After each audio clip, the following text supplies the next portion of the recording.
I am sometimes asked, what prompted you to build a garden railway? So I thought I would try and answer that question in one of my videos. I suppose for me, like many others, it was a way of finding enough space to build a decent-sized model railway. It's always been my ambition to create an entire narrow-gauge railway system and then run it as if it was a real railway, though in my case it's imaginary. The Peckforton Light Railway has 5 stations and is my conception of what could have been built in my locality in the late 1800s to serve the local communities and the burgeoning copper mine business in the Peckforton Hills. The garden gives me space to model the stations with enough sidings to hold sufficient goods rolling stock, which would be needed for the rural district with a range of line-side businesses which would have been found in the area in the 1920s and 30s. As you can see, I take shunting operations very seriously, as part of the pleasure I gain from running my railway. But of course, there are other bonuses from running a model railway in the garden.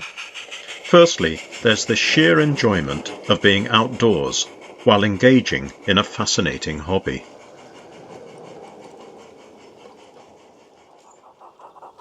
And then there's the tremendous sense of satisfaction which is gained from working with real soil, real rocks and real plants to create a miniature landscape through which our models can wend their business-like way. And, although water can't always be scaled down to behave realistically, there is something about its sound and movement out in the garden which lends an air of peace and tranquility to a scene. Having spent more years than I care to admit modelling in smaller scales, I now really enjoy the challenge of working with large-scale models. Though it might also have something to do with my advancing years. My eyesight and manual dexterity aren't quite as sharp as they used to be. Rather than buying off-the-shelf models, as I tended to do in the past, I now either adapt or construct my own models from scratch, something which is much easier with large-scale modelling. Although it is not my prime motivation, a lot of modellers venture out into the garden because they want to run live steam locomotives. The great outdoors is clearly the best place to do this, and there is something special about seeing, hearing and smelling a steam locomotive chuffing around your own back garden. And then, of course, there is the sheer sense of achievement derived from being outside and knowing you have challenged and beaten the elements. Whether the sun is shining, or it is -3 and snowing, trains need to keep the timetable, and those supplies of coal need to be delivered. This is something which is difficult to achieve indoors. When I was modelling indoors, very few visitors showed any interest in my layouts or the models I had made. But there's something clearly much more appealing about a garden railway.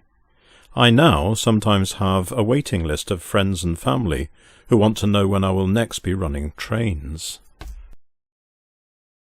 Something I have mentioned many times before is the vast array of knowledge and skills which researching, building and running a garden railway involves, such as gardening, landscaping, bricklaying,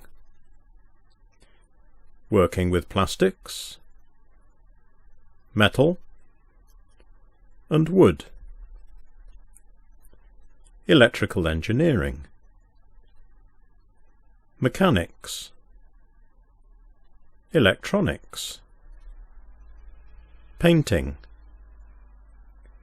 casting in resin, plaster and concrete, computer programming, 3D computer-aided design, and gaining mastery of 3D printing, to name but a few.